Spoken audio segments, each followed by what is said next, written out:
距离上次我换电脑已经是将近5年前的事情了。随着时间过去，频道的规模慢慢变大，也开始有一些商业影片的制作。这台5岁的 MacBook Pro 也渐渐无法满足我的需求，所以在去年年初，我换了一台新的笔电，也就是今天我们要介绍的 ASUS ProArt StudioBook 16 OLED。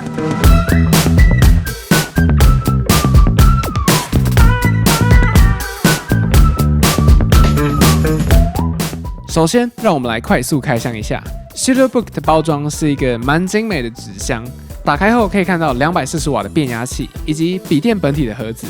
这是 StudioBook 的 A 面，采用的是雾面金属质感的星夜黑，虽然深色本身就很容易沾上指纹，不过 ASUS 在表面使用了防指纹的奈米涂层，所以只要用普通的眼镜布就可以清除，如果沾到水渍也可以轻易擦除。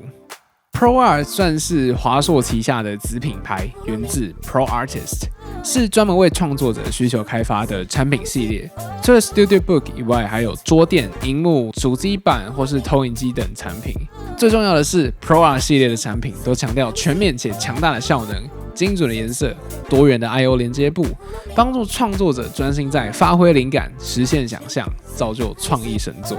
回到这台 StudioBook， 身为一台创作者笔电，它的 I/O 给的非常齐全，有2个 USB 3.2 Type-C 的接口，支援外接显示器跟充电，2个传统 USB 3.2 Type-A 的接口，全尺寸的 HDMI 2.1 RJ45 的网络接口，还有一个 Express 7.0 的 SD 读卡机，理论值的最高速度可以达到985 Mbps，which is pretty fast。但我们晚点会来聊这个超高规格的读卡机。硬体方面，搭载了 Ryzen 7 5800H RTX 3050 Ti， 32GB 的 RAM， 最高可以扩充到 64GB， 还有 1TB 的 SSD。从产品名称有 OLED 就可以看出这台 StudioBook 的独特之处，它搭载了全球首款16寸 4K OLED HDR 16:10萤幕。16寸对于影像创作者来说是一个很不错的大小，意味着你可以一次看到更长的时间线，更能看清楚画面细节，也可以间接提升你的工作效率。这个 OLED 萤幕是这台笔电的一大特点，小于2的 Delta E 的色彩准确度，可以胜任所有日常需要精准颜色的工作。如果要我用文字来叙述这块萤幕的话，就是色彩鲜艳，同时具有极高的对比度。更别提这块面板还支援 HDR， 在我的测试下，可以在 DaVinci 中进行 HDR 的影片制作跟调色。峰值亮度最高可以达到550尼特，而且这个 4K 是真正的 4K， 像素密度甚至超过了苹果的 Pro XDR Display， 就是超级锐利。16:10相较于16:9，能显示更多的垂直内容，而且它们采用的是镜面的镀膜。虽然说取舍后荧幕的特性会变得比较容易反光，但相较于雾面的荧幕可以有最好的清晰度。除此之外 ，StudioBook 16 OLED 有通过德国莱茵的护眼认证，让需要长时间使用的创作者有更舒适的使用体验。可惜的是，现在台湾的 StudioBook 16已经没有 OLED 版本。现在是120赫兹的雾面 IPS 萤幕，但一样是100%的 P3 色域覆盖。还是想要体验 OLED 笔电的朋友，可以参考华硕的 ZenBook、VivoBook 或是 Exabook B5602 系列。但接下来这个旋钮可能会成为你选择 StudioBook 的原因，也是真正的 Game Changer。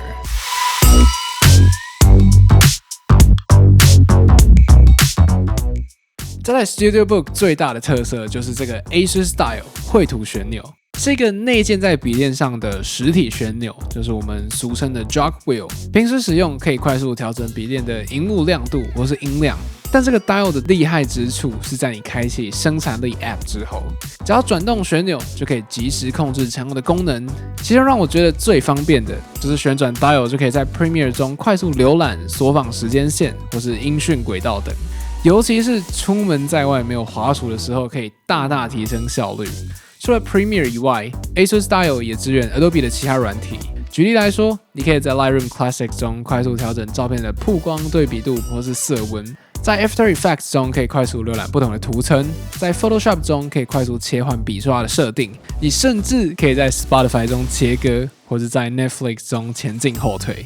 谈了这么多，终于可以来聊聊这台笔电的性能。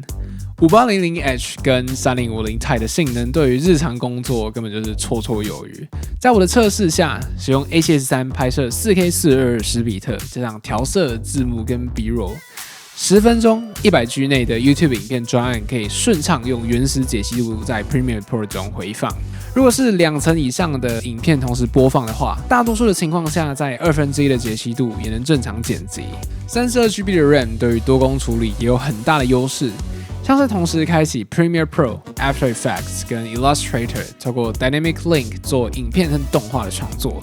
或者同时开启几十个 Chrome 的分页，对于 StudioBook 来说都是小菜一碟。32GB 的 RAM 对于动画创作来说的优势会更加明显，因为 A1 算是蛮吃 RAM 的 App。出于好奇，我也用 StudioBook 测试了一下过往的商业专案，几百 GB 的专案基本上都可以正常播放，但只要一遇到 A7S3 的120帧素材，即使转代理素材还是没办法对付Sony 的编码。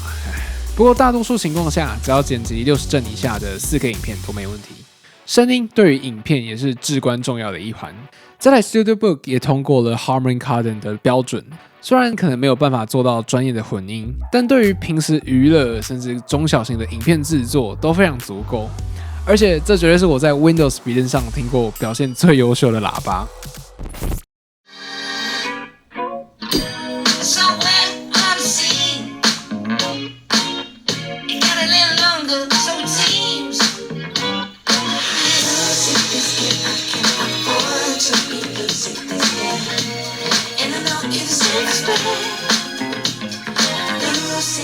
所以，如果你想要最准确的声音，这台 StudioBook 也搭载了 ESS Saber DAC， 可以轻松驱动高抗阻的专业监听耳机，而且可以很明显的听出比其他装置的清晰度好上很多。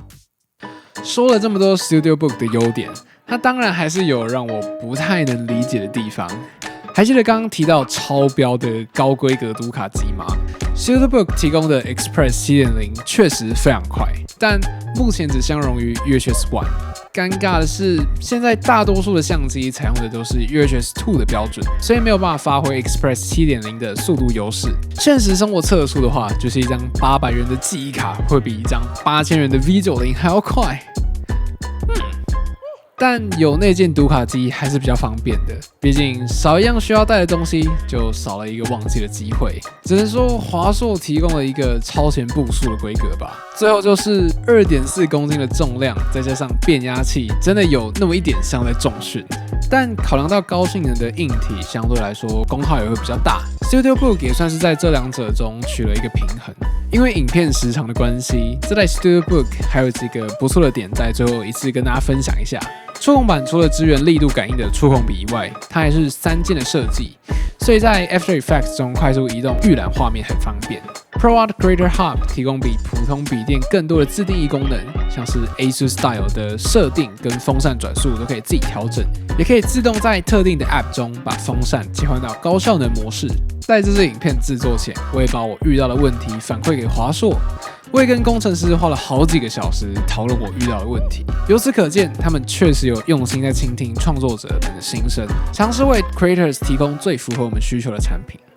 总的来说，这台 ASUS ProArt StudioBook 16 OLED 很适合 YouTuber 或是中小型的制作公司。如果想要体验看看 ASUS Style 或是 ProArt 系列产品，也是一个好选择。目前 StudioBook 在台湾的售价是58800元，欢迎大家到华硕体验店试试看。正在使用 Mac 想试试看 Windows 又想玩游戏的朋友也可以考虑。虽然苹果的 ARM 架构对于影音创作来说真的非常厉害，但如果要16寸 32GB 的记忆体，再加上1TB 的硬碟，价格就逼近10万大关。不得不说 Windows 在价格方面还是蛮香的。大家有兴趣的话，不用了去 ASUS 的官网逛逛，用压岁钱帮自己买个新年礼物。我会把链接放在影片说明栏。那今天的影片就到这边结束了。如果你喜欢今天的影片的话，你一定也会喜欢这个我为你客制化的播放清单，有更多3C 科技产品的开箱和评测，也别忘了按下订阅、按赞，并且开启小铃铛。我是小黄 Fatty，See you guys，拜拜。